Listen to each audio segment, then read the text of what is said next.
Wattakhadha qaumu Musa min ba'dihi min huliyihim ijlan jasadan lahu khuwar.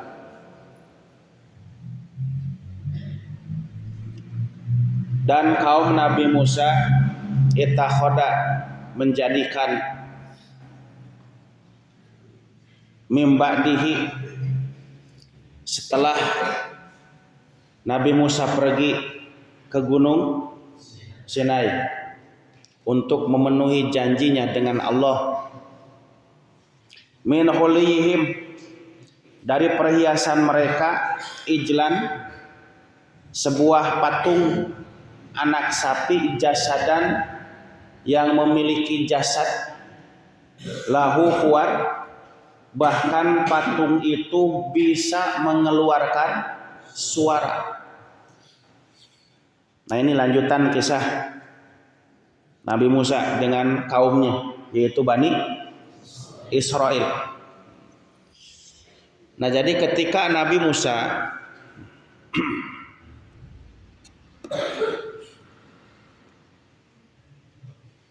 berangkat ke Gunung Sinai untuk memenuhi janjinya dengan Allah, maka sebelumnya kan Nabi Musa menitipkan kaumnya kepada siapa? Kepada Nabi Harun.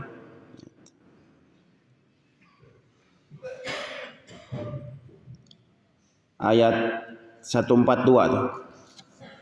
Wa wa'adna Musa salasina lailatan wa atmamnaha bi'ashrin fatamma miqatu rabbih arba'ina lailah.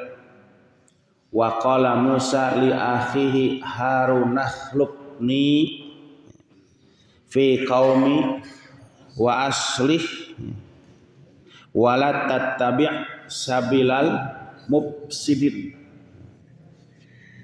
Sebelum pergi Nabi Musa berpesan,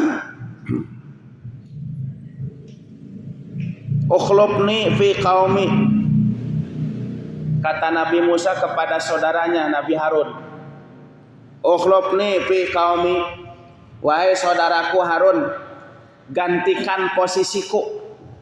Ukhluf teh cicing anjeun ditukangeun urang.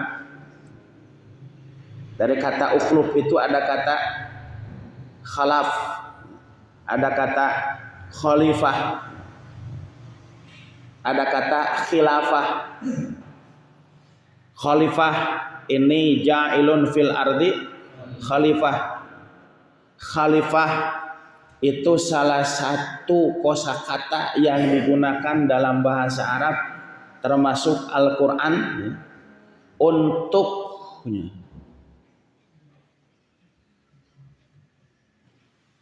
makna apa? Khalifah artinya pemimpin.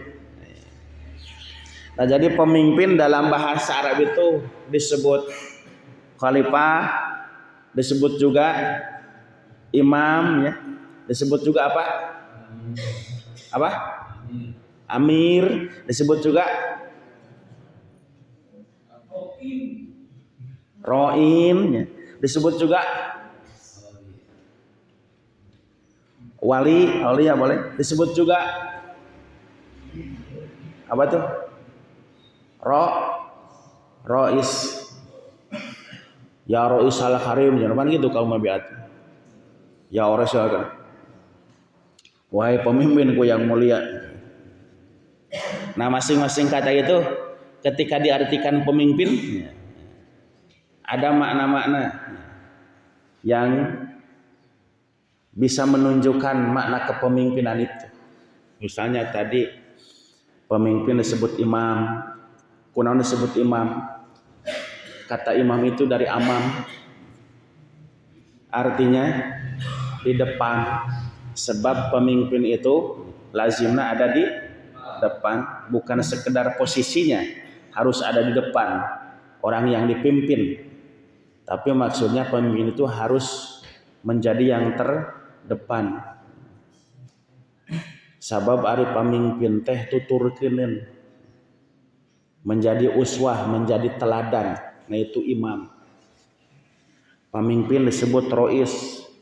Rois itu dari kata ro'sun, Rasun artinya apa? Kepala. Layaknya kepala dalam tubuh manusia itu ada di atas yang akan mengendalikan organ tubuh yang lainnya. Kemudian pemimpin disebut ro'in tadi. Kulukum ro'in wa kulukum mas'ulun an ro'iyatih. Jadi disebut ro'in teh anu ngabogaan rakyat, anu dipimpin namanya ro'iyat. Kemudian pemimpin tadi juga disebut apa? Wali. Wali sering saya artikan dalam bahasa Arab, setiap kata yang dibangun dari huruf waw lam ya itu makna asalnya memiliki kedekatan dan bertanggung jawab. Ada wali kelas, ada wali murid, ada wali nikah. Nah, semua istilah-istilah itu menunjukkan kepada sesuatu yang dekat dan bertanggung jawab. Wali kelas, saha wali kelas teh guru yang ditunjuk oleh sekolah untuk ngurus anak-anak sekelasnya, dan posisinya harus lebih dekat dengan anak murid sekelasnya dibandingkan dengan anak-anak yang lain, karena dia menjadi wali di kelas itu dan bertanggung jawab untuk murid sekelas. Wali murid siapa? Orang tua kolot anu ngawalian murid, berarti dia bertanggung jawab ngurus budakna, marabanana, makeanana, ngabiayaan sakolana. Nah, itu wali murid. Ada wali nikah, dia yang bertanggung jawab untuk menikahkan, dan biasanya wali itu secara nasab adalah orang yang paling dekat dengan yang mau dinikahkan. Kalau perempuan punya wali, walinya siapa? Kalau mau nikah ya bapaknya. Nah, nanti kalau bapaknya tidak ada karena sudah meninggal atau leungit duka ka mana teu kapanggih, ini terbalik-balik eueuh bejana geus 70 tahun gitu. Maka biasanya wali nanti diganti dengan saudaranya yang paling dekat gitu. Nah, itu. Kemudian wali diartikan pemimpin, idealnya adalah wali itu adalah pemimpin itu harus dekat dengan rakyat yang dipimpinnya dan bertanggung jawab terhadap rakyat. Nah, termasuk pemimpin juga diartikan atau disebut khalifah. Satu artinya karena dia mewakili Allah di muka bumi untuk memimpin manusia sesuai dengan aturan Allah. Nah, kemudian biasanya pemimpin itu terus berganti. Nah, anu ngaganti pamimpin teh disebutna khalifah. Ari anu ngaganti biasana aya di tukang. Khalifah itu di tukang gitu. Nah, saenggeus baheula sesudah SBY jadi presiden kemudian terpilih Jokowi di belakang. Sesudah Jokowi nah kayak saha we kitu nya. Gitu. Anies, Prabowo, Ganjar, yang penting solid.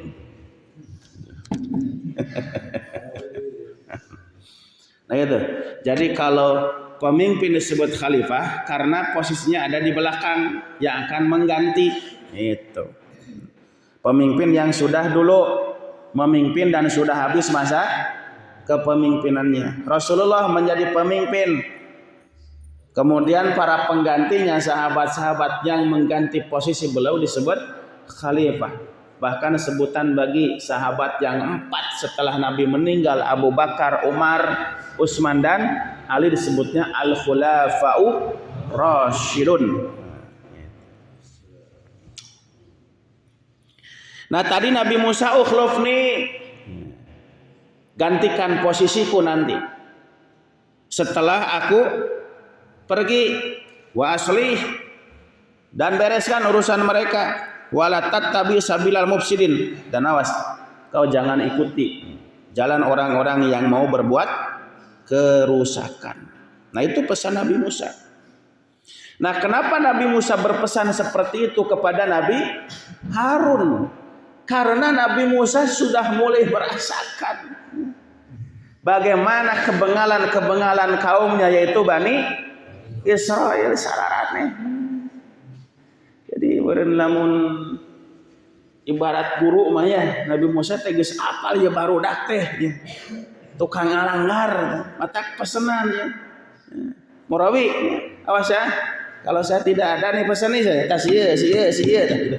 Karena apal.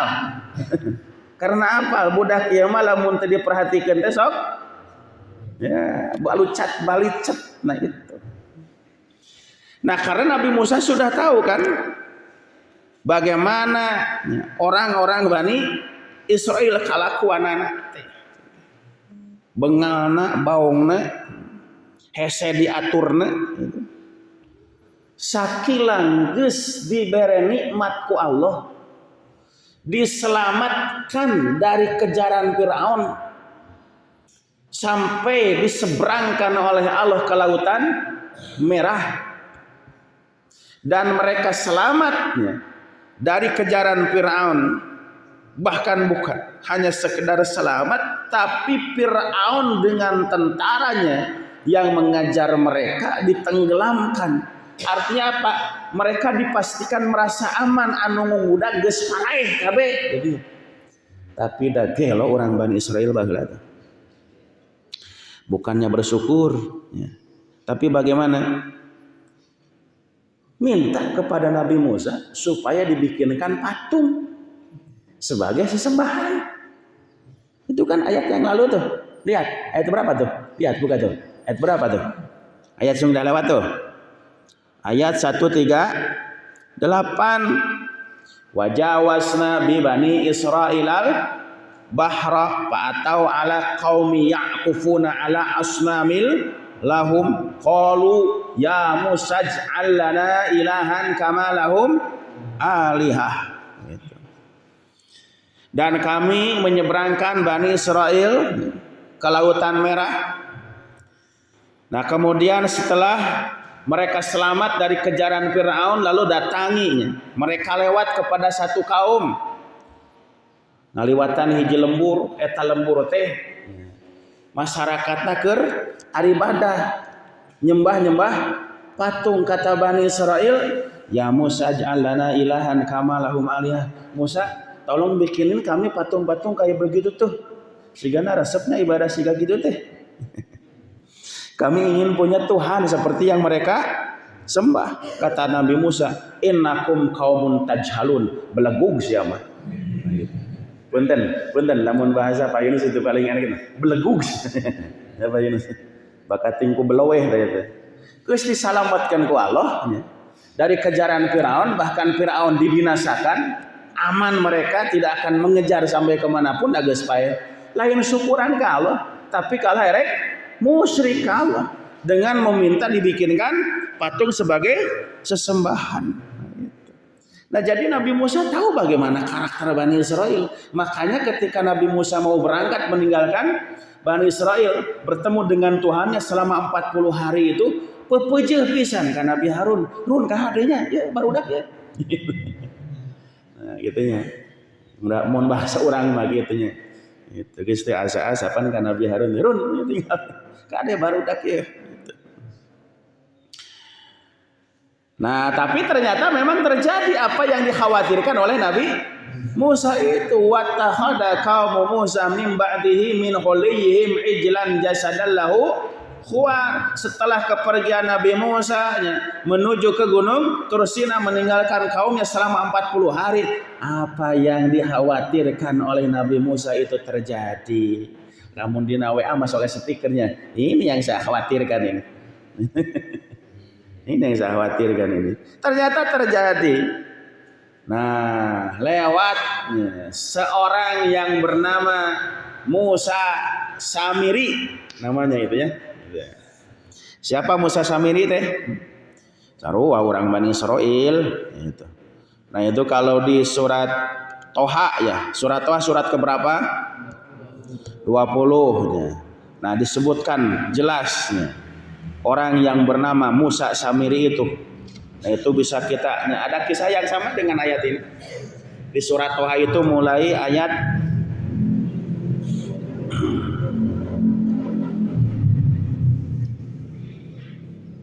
83 tuh. Wa ma'ajalaka an qaumika ya Musa qala hum ulai ala athari wa ajiltu ilaika rabbi litar do gitu. Qala fa inna qad fatana qaumaka min ba'dika wa adallahumus samiriyu. Kata Allah, fa inna fatana qaumaka, sesungguhnya kami akan menguji engkau melalui kaum kamu gitu. Mimba nikah, setelah kamu tinggalkan mereka di saat kamu bertemu dengan Tuhanmu di gunung Sinai itu, wa adallahumus samiri, dan telah berhasil menyesatkan mereka Samiri.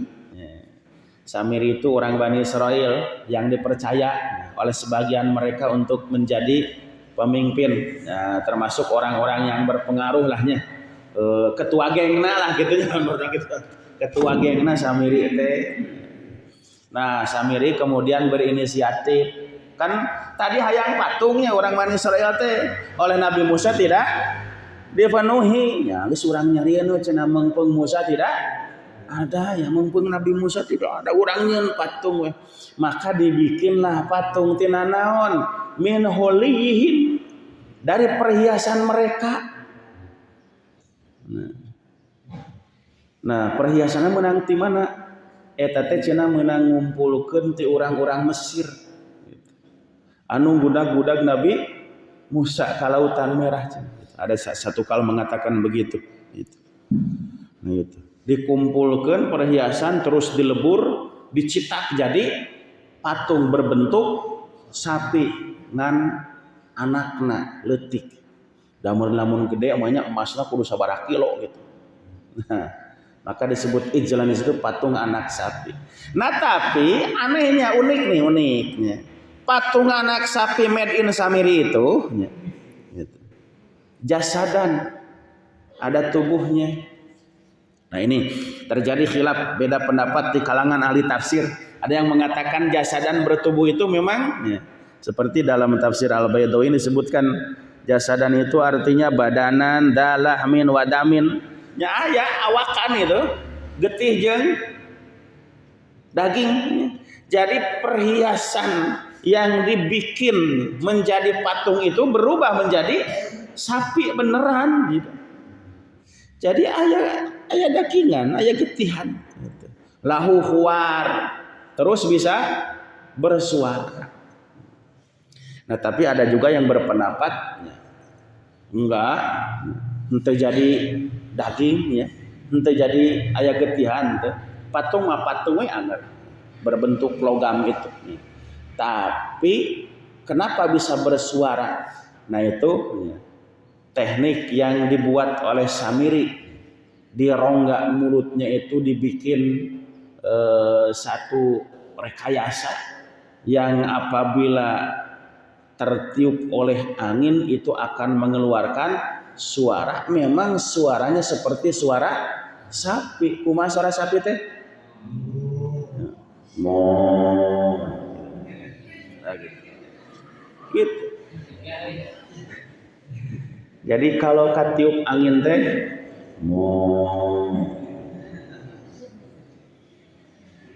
meureun lamun di urang mah eta teh dijieunnan hatong meureun nya teh ku Samiri teh. Jadi aya hatongan lamun katiup angin teh disada. Kan ari Japati mah mun aya hatong ngaguik kitu nya. Gitu katong gitu. Nah, ini mah suaranya memang seperti suara sapi.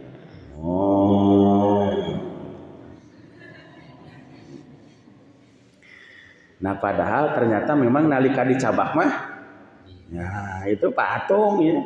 Tapi kok bisa bersuara? Nah, orang-orang yang awam di kalangan Bani Israil takjub.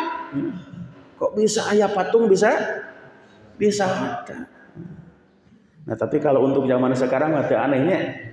Teu aneh, tinggal ngarekam we geus sian flash disk bisa disada.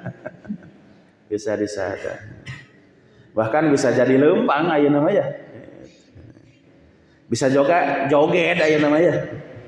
Terus si Gambah Geyot tuh di alun-alun Ciamis kan joget setiap bulan Ramadan.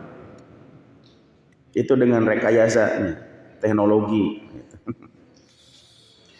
Nah itu yang dilakukan oleh Bani Israel di bawah komando Samiri dengan membuat patung anak sapi. Kata Allah, alam yarau annahu la yukallimuhum wa la yahdihim sabila. Apakah mereka orang-orang Bani Israel itu tidak tahu, tidak melihat bahwa patung itu kan tidak bisa ngomong dengan mereka dan tidak mungkin akan memberikan petunjuk kepada mereka ke jalan yang lurus. Itakhaduhu, tapi mereka telah menjadikannya patung-patung itu sebagai Tuhan, sebagai sesembahan. Kan kalau patung dijadikan Tuhan, dijadikan sesembahan, kita menghadap Tuhan kan mau meminta, mau memohon. Ya. Bagaimana kita mau memohon kepada Tuhan itu sementara Tuhan tidak bisa bicara? Bagaimana kita mau meminta petunjuk kepada Tuhan sementara Tuhan itu tidak bisa memberikan petunjuk? La yukallimuhum wa la yahdihim sabila. Nah tapi memang waktu itu orang-orang Bani Israelnya sudah kadung menjadikan mereka sebagai Tuhan. Wa kanu zalimin, dan mereka orang-orang yang zalim, orang-orang yang berbuat dosa. Zalim itu kan pelaku, dosanya disebut dulmun. Nah bahkan dosa yang dilakukan oleh orang-orang Bani Israel termasuk zulmun azim. Nah zulmun azim teh dosa yang teramat sangat besar, dan itu adalah syirik. Inna syirka la zulmun azim. Sesungguhnya syirik itu dosa yang teramat sangat besar. Kenapa syirik disebut dosa yang teramat besar? Karena itu tidak ada dosa yang lebih besar daripada dosa syirik. Dan pelaku kemusyrikan ketika masuk neraka tidak akan bisa keluar dari itu. Syirik disebut dosa yang teramat sangat besar itu. Lamun jelema musyrik terus maut can katobatan musyrikna itu.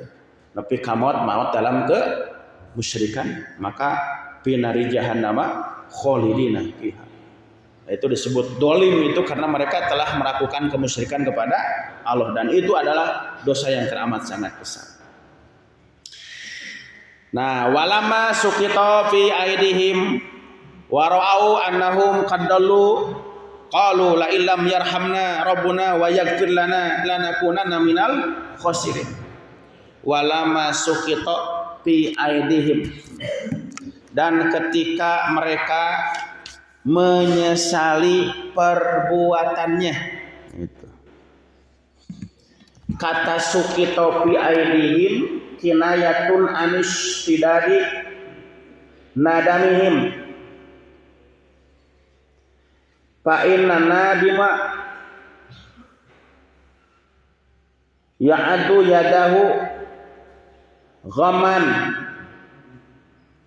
fatasira yadahu maskuton biha.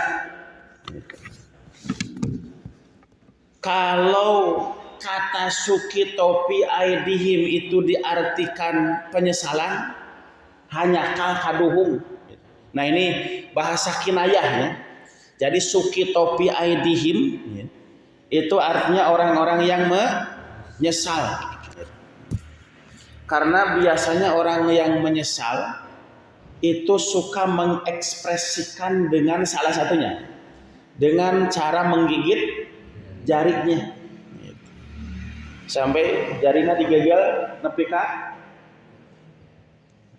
minimal lamun teu buntung mah gitunya genteng tuh aya tapakan. Nah, gigit jari teh tanda apa? Sedih, menyesal, nah gitu. Itu sama yang Allah ungkapkan misalnya di surat Al-Furqan ya. Surat Al-Furqan ayat 27 menggambarkan bagaimana keadaan orang-orang zalim nanti di hari kiamat.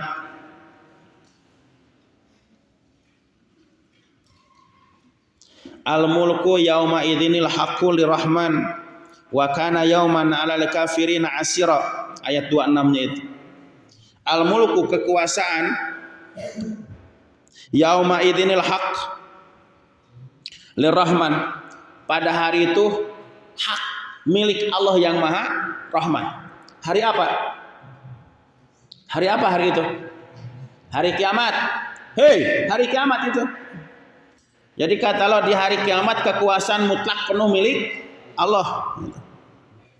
Wa kana yauman 'alal kafirina asira. Dan hari kiamat itu akan menjadi hari yang penuh kerugian, kesusahan, asir, kesulitan bagi orang-orang kafir. Wa yauma ya'adu zalimu 'ala yadaihi. Dan hari itu adalah hari ketika orang-orang zalim ya'adu 'ala yadaihi, menggigit jarinya, ngegel curug. Nah, bahasa orang kayak gitu kan, ngegel curug eta teh gitu. Jadi suki topi aidin itu ngegel curug eta teh. Jadi ngegel curug teh tanda naon? Ya, tanda penyesalan. Nah, jadi kata walamma suki topi aidihim wa ra'au annahum qaddaluna, ketika Bani Israel menyesali perbuatannya dan mereka menyadari ra'au asalnya melihat, ya melihat dengan perasaannya, berarti menyadari di sini. Wa ra'au, dan mereka menyadari annahum qaddalu, bahwa mereka itu sudah sesat dengan menjadikan patung anak sapi sebagai Tuhan, padahal mereka sudah diselamatkan oleh Allah. Kenapa tidak menyembah Allah? Kenapa tidak bermohon kepada Allah? Ini malah bermohon kepada patung-patung itu. Kata mereka, la illam yarhamna rabbuna wa yaghfir lana, andaikan Tuhan kita tidak mengasihi kita, tidak menyayangi kita, tidak memberikan ampunan kepada kita, lanakunanna minal khasirin, maka tentunya kita akan termasuk orang-orang yang rugi. Ini sama dengan doa Nabi Adam ya, dengan Siti Hawa, Rabbana zalamna anfusana wa illam taghfir lana wa tarhamna lanakunanna minal khasirin. Nah, artinya mereka menyesali dan mereka mengharap semoga Allah bisa memberikan rahmat dan ampunan dari keteledoran mereka selama ini. Nah, kemudian ayat berikutnya cerita di saat Nabi Musa pulang dari Gunung Sinai itu. Walamma raja'a Musa ila qaumihi ghadbana asifan, ketika Musa kembali kepada kaumnya setelah melaksanakan tugas memenuhi panggilan Allahnya untuk membuat perjanjian dengannya selama 40 hari Gunung Sinai itu, Nabi Musa kembali menyaksikan kaumnya melakukan kemusyrikan seperti itu. Datang ghadbana asifan, marah dan sedih. Ya. Marah dan sedih Nabi Musa. Bagaimana tidak marah kaumnya yang sudah dibina selama ini untuk tidak menyembah Tuhan selain Allah, untuk tidak musyrik kepada Allah, dan diperintahkan beribadah hanya kepada Allah. Kok bisanya mereka menjadikan patung anak sapi sebagai Tuhan? Lalu Nabi Musa berkata kepada saudaranya siapa? Harun. Bisa ma khalaqtumuni min ba'di, alangkah buruknya apa yang mereka lakukan setelah aku tinggalkan kalian. A'ajiltum amra rabbikum,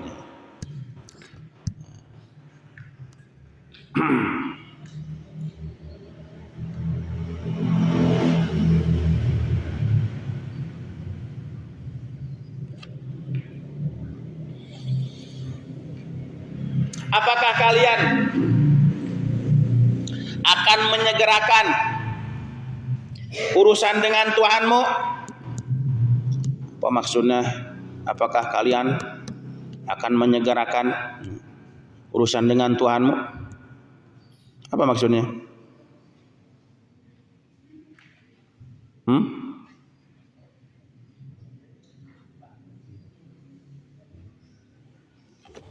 Nah, maksudnya janji. Nah, kalau di surat tadi teh surat naon? Yang sama teh surat Toha ya.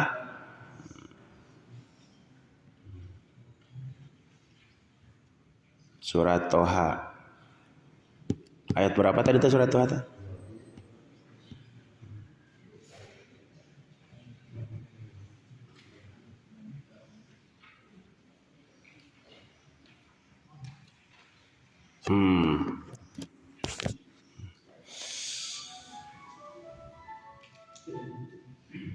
Di ayat 86 tuh yang hampir sama, beda redaksinya sedikit.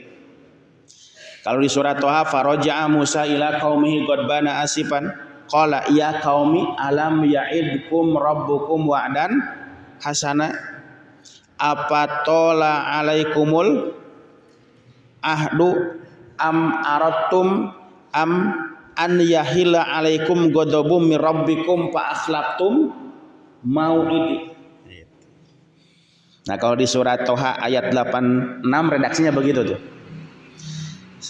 Ketika Nabi Musa kembali dengan penuh kemarahan dan penyesalan dan kesedihan, dia berkata kepada kaumnya, "Ya qaumi, wahai kaumku, alam ya'idkum rabbukum wa'dan hasanan. Bukankah Tuhan kalian sudah memberikan janji kepada kalian, janji yang baik? Apa tola alaikumul ahdu." Nah, apakah janji itu terlalu lama untuk bisa direalisasikan kepadamu? Muncek basorang mati sabaran maneh tehnya. Hanya karena ditinggal aku selama 40 hari merasa diantepkan begitu saja. Terus tersabar dan mencari Tuhan selain Allah. Am yahilanya. Am aradtum an yahila alaikum ghadabum mir rabbikum. Apakah kamu ingin menghalalkan murka Tuhan dengan melakukan kemusyrikan seperti ini? Fa akhlaqtum mau'idi, kemudian kalian mengingkari janjiku. Napa Nabi Musa teh berjanji awas nya pepeje 40 poe tong aneh-aneh, tong macam-macam ya. Tong neko-neko ya. Sing balener ya. Nah, ternyata mereka melanggar perjanjian itu, melakukan kesalahan yang sangat fatal, yaitu kemusyrikan. Nah bahasanya a'ajaltum amrabbikum, apakah kalian ingin menyegerakan datangnya urusan Tuhanmu? Apa urusan Tuhanmu itu? Kemarahan Allah, kemurkaan Allah, karena mereka melanggar perjanjian dengan Nabi Musa sampai mereka melakukan kemusyrikan dengan menyembah patung anak sapi. Wa alqal alwaha, lalu Nabi Musa melemparkan luh itu ya. Nabi Musa kan sudah bawa kitab tuhnya, pulang dari Gunung Sinai bawa kitab Taurat yang berisi 10 firman Tuhan itu diantaranya. Nah, dipalangkan itu loh. Kemudian akhadha bi ra'si akhihi, lalu memegang rambut saudaranya yaitu Nabi Harun, ya jurruhu ilaihi, dibenyeng. Kabayang teh dicengut ka dia. Mun pas orang, "Ari sia kumaha tuh." Sia kumaha tuh ieu barudak yang nepi ka musyrik sia ieu. Sok di absen tara gitu. Sok dikontrol tara ya. Nepi ka musyrik ieu barudak ya. Qala, lalu Nabi Harun berkata, Ibnal umma. Nah, ada kata yang dibuang, Yabnal umma. Nah, kalau di surat Thaha mah ya, bahasanya gitu ya. Itu bisa kita temukan di ayat ke 94 tuh. Qala yabna umma la ta'khud bi lihyati wala bi ra'si inni khashitu an takula farraqta baina bani Israila wa lam tarqub qali. Nah, kata Nabi Musa, yabna umma, wahai anak ibuku, la ta'khud bi lihyati wala bi ra'si, jangan engkau jenggotku dan rambut di kepalaku. Berarti urang dikieu. Rambut di atas dipegang, rambut di bawah dipegang. Ari sia bener gitu. Nah, terus Nabi Musa bilang, "Yabna umma."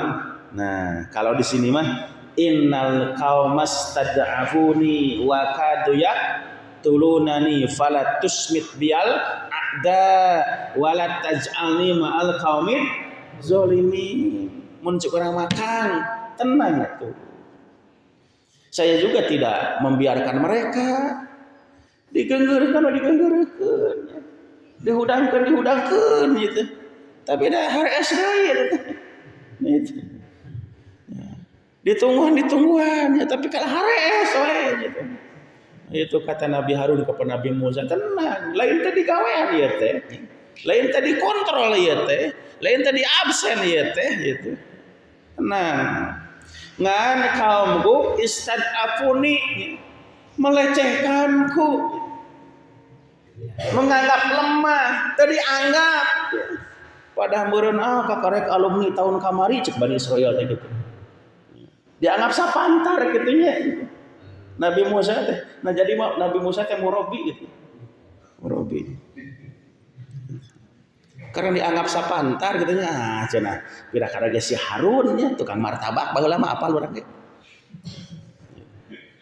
Jadi anggap gitu ya. Jadi anggap. Istad'afuni, mereka melecehkan.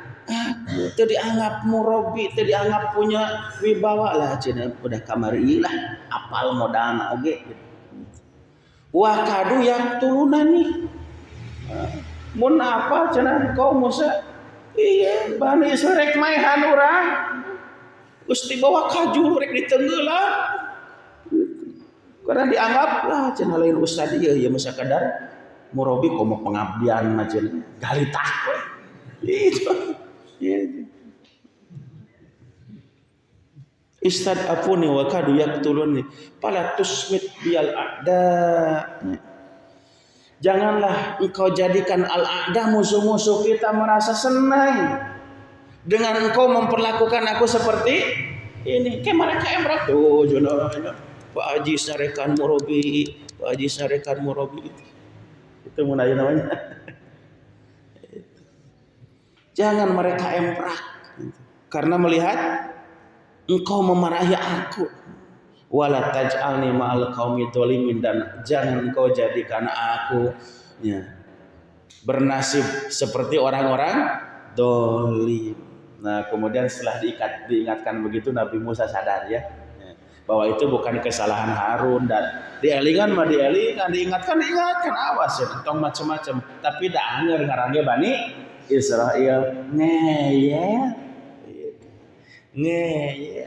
mata lamun aya budak baung hese diatur ngeyel titah kitu nya hudangnya si budak eta teh siga.